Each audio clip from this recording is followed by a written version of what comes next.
Welcome to Transform Now, the podcast brought to you by robotic process automation pioneer SS&C Blue Prism.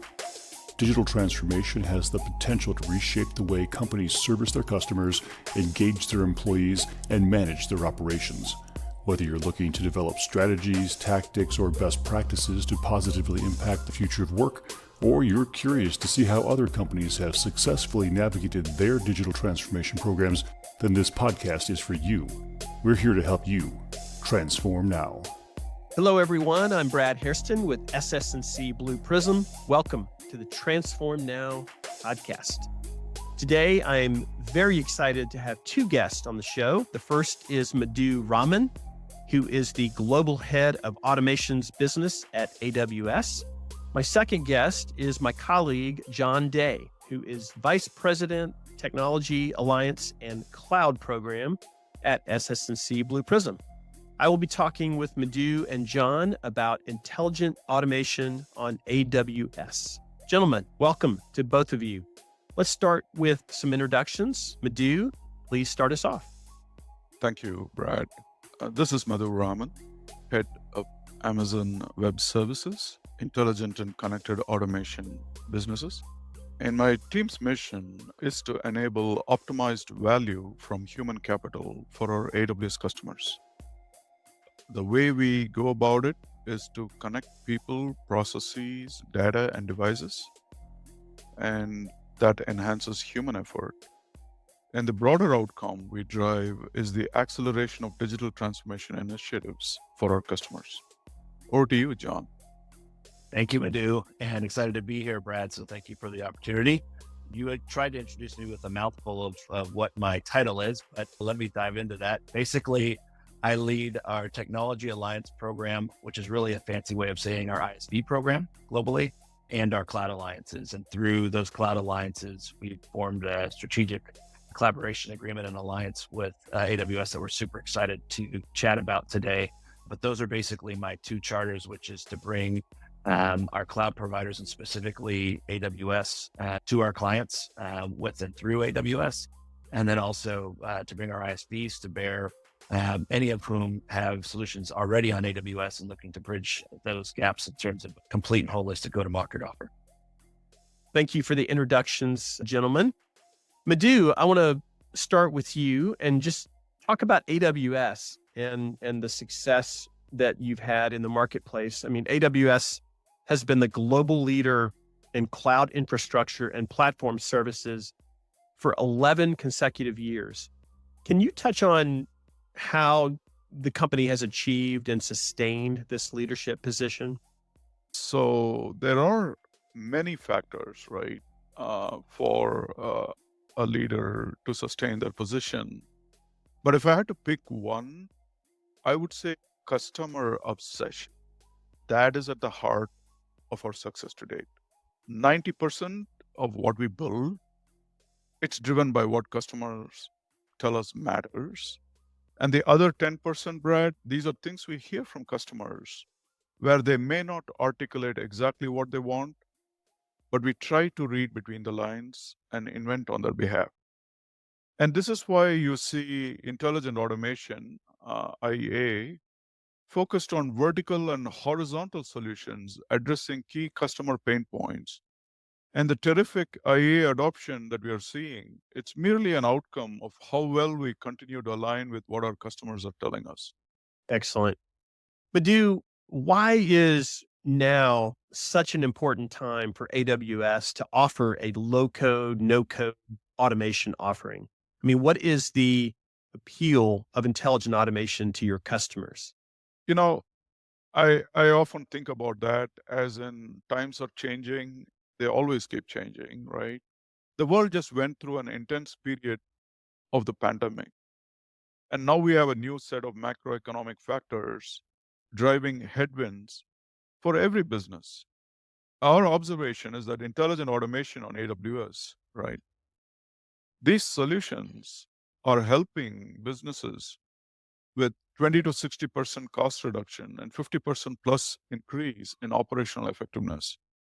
And at the end of the day, it's about saving human hours of effort while improving customer and internal business experiences. And I think this is the appeal of intelligent automation that we see with every one of our customers. Okay.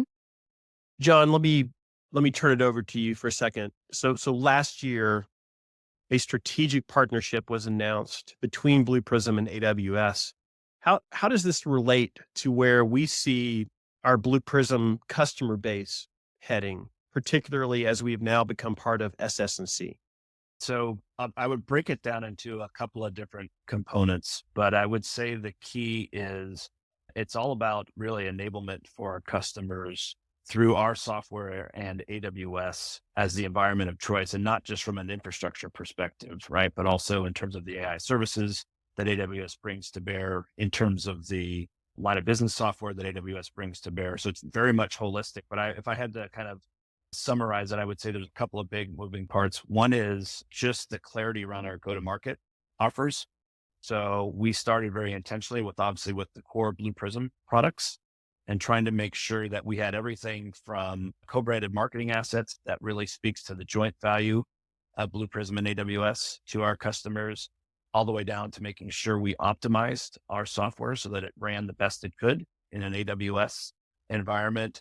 And then beyond that, even some bigger milestones, if you will, in terms of investments from a product development perspective that we were able to make with the help of AWS around really two core components. One is our Blue Prism Cloud offer, and then really where we're headed strategically in terms of moving towards an entirely cloud native platform. So those are some benefits, and our customers are certainly going to reap, particularly obviously all of those our existing customers with AWS having 50% market share. Plus, we're looking at an environment where, as Madhu mentioned, particularly post-pandemic, our customers are looking to move to the cloud in pretty significant ways. And so we want to make sure that we can give them the best experience with AWS. Got it. What are some key advantages of automating with Blue Prism on AWS that companies should know about? Yeah, so I would say let's start with the things that AWS has been good at since its inception, right? And I would use some of the ilities, if you will. So if you think about security or scalability or extensibility, these are the things, that AWS has been trusted for since day one. And so our ability to leverage those as an enterprise intelligent automation platform, which has really been our goal, right, since day one. If you bring those two together, and now we're able to deliver a joint offer that brings both of those best of breed solutions together, that's really what we think we're going to deliver to the customer base. And if you look at it in terms of our worldview, if you will, around intelligent automation, they're very much aligned. One of the things that we were thankful for Madhu and his team at AWS to do was to actually issue an intelligent automation report, which came about, I think that was first released a year ago, July. And it's very interesting to see the alignment with things like AWS's view around process assessment, which would be our Blue Prism Process Intelligence product. Also moving beyond just the digital worker and the back office to things like the front office with our Service Assist product. So that alignment, kind of from a strategy perspective, is also very helpful because our customers are going to reap the benefits of that as we go to market together. Great. Madhu, you mentioned earlier that adoption of intelligent automation among your AWS customers has been pretty high. Could you just expand on that a little bit further and talk about what that looks like? Terrific adoption. That's what we're seeing, right? Terrific adoption, Brad. And this trend for intelligent automation adoption, right? I think it's a direct result of us jointly working backwards from customer asks, as I said earlier, right? So we see IA, intelligent automation, continuing to focus on those vertical and horizontal solutions, addressing key customer points. And the terrific levels of adoption, merely, it's an outcome of how well we are continuing to align with what our customers are telling us and what we're actually observing out there. So when you kind of look at example business processes for automation, right, in terms of specifics, you get customers, really indexing into high volume transaction solutions, things like purchase order based and non-PO invoice processing from images, for example. Mm-hmm. And what you basically see is, right, you can, it's a slam dunk. I mean, in 4 business days or so, without exaggeration, you could deal with 1 or 2 languages of this type of processing and come out with a deployable solution in this context. You could deal with 12 plus languages of invoices in about a 20-day business day period. And so what I'm talking about here is really going into production in terms of outcomes that can be demonstrated in the field. And so that's really exciting. Processes where there's a high degree of manual effort, usually associated with data pipeline driven intelligent analytics or financial impact solutions. For example, things around recording to report processing, transaction reconciliation, balance sheet integrity, right? Posting to ERP systems. That's a classic one, right? So we're talking about, 30 days plus, but the bottom line is we're talking about very accelerated delivery of results in this context. Standardized processes, yet another area where we specifically see terrific adoption, right? Order to cash processes, lead and Mhm. quote management through customer payment and collection. And then there are those processes which take a very long time for completion. Think about it as your return merchandise authorization, right? We've all been there, done that, right? Mhm. Christmas coming around, right? Where the example of this type of transaction, right? RMA, where the processing time may vary depending on the product and reason for the return. And the process, it might take 2 to 4 business days, or it might be outstanding for as much as a month.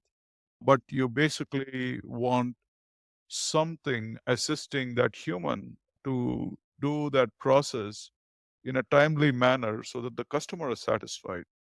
And so this is why we are seeing the adoption kind of go through the roof. I do think it's extremely exciting that in addition to being able to buy Blue Prism digital workers on AWS, you also have the software as a service solutions, pre-built automations that you can consume through AWS. And Madhu, you mentioned a couple there. Jon, perhaps you could cover the gamut of all of the SaaS automation solutions that are available on the AWS Marketplace right now that companies can use to kind of jumpstart their automation journey. Yeah, and Madhu just hit the nail on the head, right? And talking about the invoice and purchase order processing example, that comes from one of our partners, Vote. They also have an automation platform that's built on top of Blue Prism called Aria. So the interesting thing there, right, is you have both the opportunity for a point solution and then also a full stack solution. And that's kind of, I think, one of the more exciting things as we go forward, particularly over the course of this next year, is to start to look at this notion of a solution catalog and how do we marry the most important priority workloads that may be very small in nature, as Madhu mentioned, right? Maybe they're sub 30 days or they may be very long, but what can we do to make sure that the solutions that our customers are demanding most can be consumed as easily as possible through the marketplace, whether that's directly through Blue Prism or through one of our ISV partners, or even through one of our channel or implementation SI partners. So it definitely is going to run the gambit. So today we've got folks like Invoke, who we just mentioned, got Glint, which is very exciting in the ESG space, for example. We've got another partner called Trust Portal. So there's a number of different options that are out there and available from a solutions perspective. And then if you look, again, just at our core products where we're at today, we've got Blue Prism Process Intelligence available via AWS Marketplace and also Blue Prism Cloud. Blue Prism Enterprise will be available just after the first of the year. So a lot of work, particularly right now, is going into ensuring that our customers can procure our solutions through AWS Marketplace. And the reason that's important is for customers of AWS that have an enterprise agreement, they're actually incented to buy through AWS Marketplace, obviously. And when they do, it actually retires some of their spend commitments that they have in a given year. So it's very exciting that we're not only solving a business problem for them and giving them easier access and a quicker way to procure, but it's also helping them meet some of their other objectives as an organization with AWS.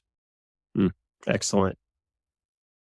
Madhu, let me ask you, do you find that many companies want to kick the tires, so to speak, to see what an automation looks like on AWS before doing it for real?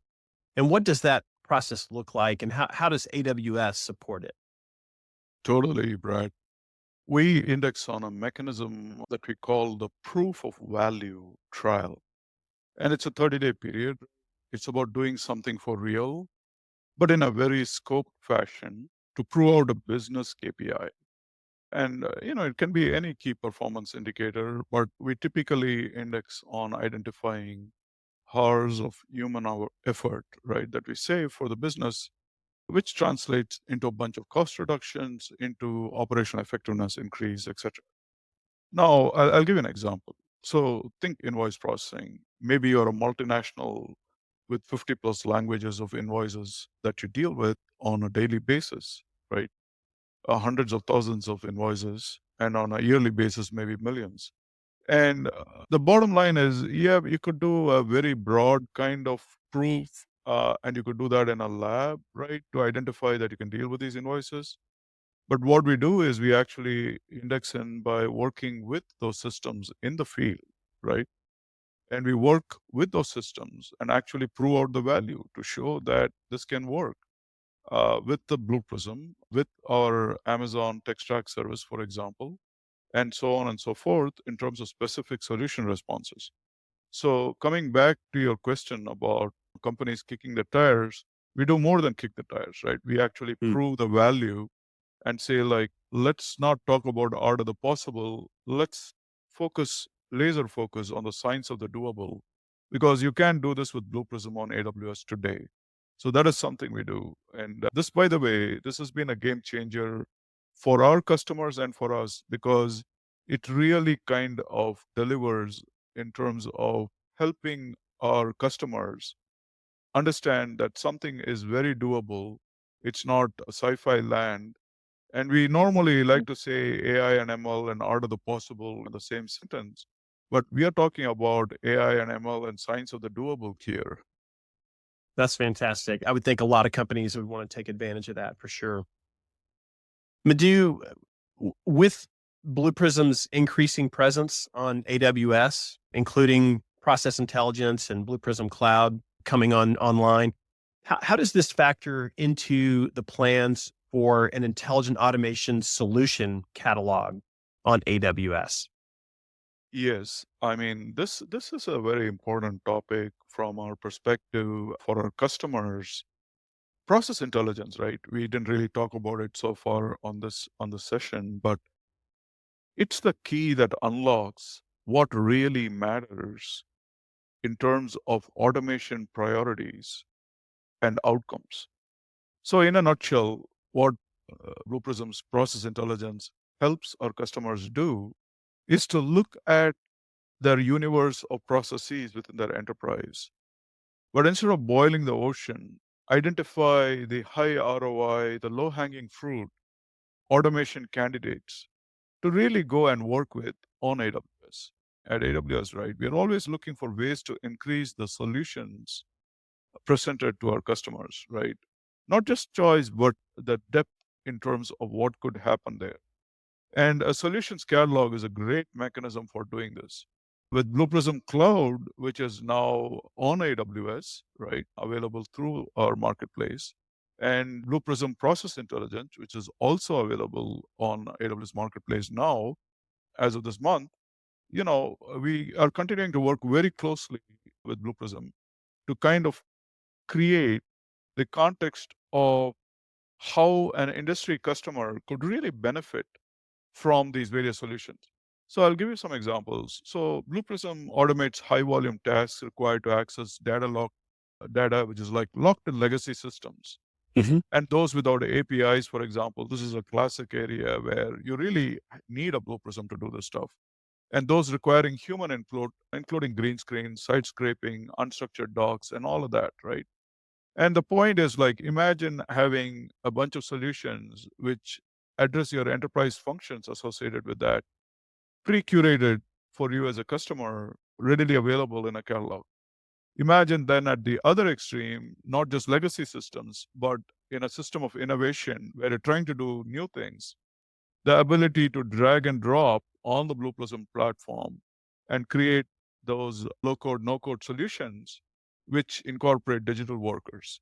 Now come back to a system of differentiation where you're creating processes and solutions, automation workflows, which really help you as a business customer differentiate what you're doing within a process. The process might be similar across your competitors, but you're trying to differentiate how you do it so that you get an advantage. And at the end of the day, you can try that with the number of connectors which are native that have been built into Blue Prism, right? On Right. AWS. So you can index into the 200 plus GA services that we have. And there are mechanisms to easily drag and drop and add that to the wire diagrams so that you can actually create those automation workflows. Now, the point is, it's such a large area of applicability, it can be overwhelming, right? I mean, Hmm. there are people who just specialize in one or two AWS services, leave alone talking about 200 plus services. So it's very important to have that level of abstraction where you can do that low-code drag and drop with digital workers and enable them as part of a solutions catalog. So I'm very excited for the future, and we are working closely with Blue Prism on this and really looking forward to how we delight our customers with solution catalogs. Excellent. Jon, I wonder if you could maybe share an intelligent automation success story involving Blue Prism and AWS. I know you've been involved in probably every single one of our wins involving that relationship. So could you just pick one that is on your brain and share that with us? Yeah, and I'm going to leave the client name out, but I'm actually going to talk about two because they're very related industries. So two customers that I would reference that are leveraging AWS in similar but different ways. One is let's call them a food manufacturer or processor, one of the largest. And their challenge, not surprisingly, particularly during the pandemic, was how to make sure could ensure delivery of their products to grocery stores, right? And during the pandemic, as you recall, people were loading up on certain foods and not others. So the supply chain was quite literally in chaos for a period of time there. And no one was going out to eat either. So therefore, they had a good problem, which was that effectively people wanted to buy more of their product because they weren't going out to eat, right?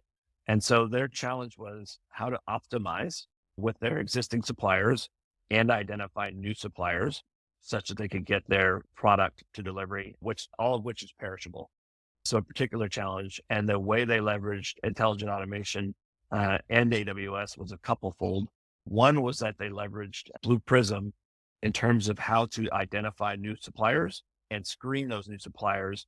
And because of the pandemic, there was a need to do that as you might imagine, very expedited fashion, right? So they went from what was normally a 3 to 6 month process to identify and qualify new providers to 30 days or less. It's a massive transformation from them at a time where there was a critical need to deliver product. If you switch and look at the other customer, they are a joint customer. They are actually in the food distribution business. So they were literally the other side of the coin, and they deliver all kinds of different products. And their challenge actually was one that Madhu already mentioned, which is this notion of invoice and PO processing, and also trying to maintain staff levels during the pandemic, right? So on the invoice and PO processing, very simple and similar use case, which is they saw a massive reduction in terms of the processing time for a particular invoice and a PO at a time where the need for their service was dramatically increasing. At the same time, they actually had a problem in HR, which was keeping people on staff who were getting sick due to COVID, right? So the solution there was number one, being aware of folks when they got sick and also what to do with them while they were in quarantine, right? And then there was two outputs to that. One was, what do we do in the immediate term with other staff? So does a manager now literally need to get in the truck, right, and go deliver the supplies? That was one. And then the other was, how do we go find and hire new employees more quickly than we have ever done in the past, given the need? So those are two pretty interesting examples, obviously very interrelated. And by the way, they also work with each other, which is interesting, right? And so they actually leverage automation to automate some of the processes between the two companies as well. Those are great examples. I knew you would have those on your brain. And I love the fact that they address the supply chain and staffing shortages, two of the more pressing issues that companies are facing today. Madhu, last year, you published a white paper titled Intelligent Automation on AWS, Grow Your Portfolio with Blue Prism Digital Workers. What has been the response among your customer base to this report? Brad, it's been awesome, right? Customers seem to be delighted with the content, which is not the focus is not about selling solutions. The focus is about our observations in key areas. So, for example, the report, we focus on three strong adoption trends that we have been seeing with intelligent automation, IA, right?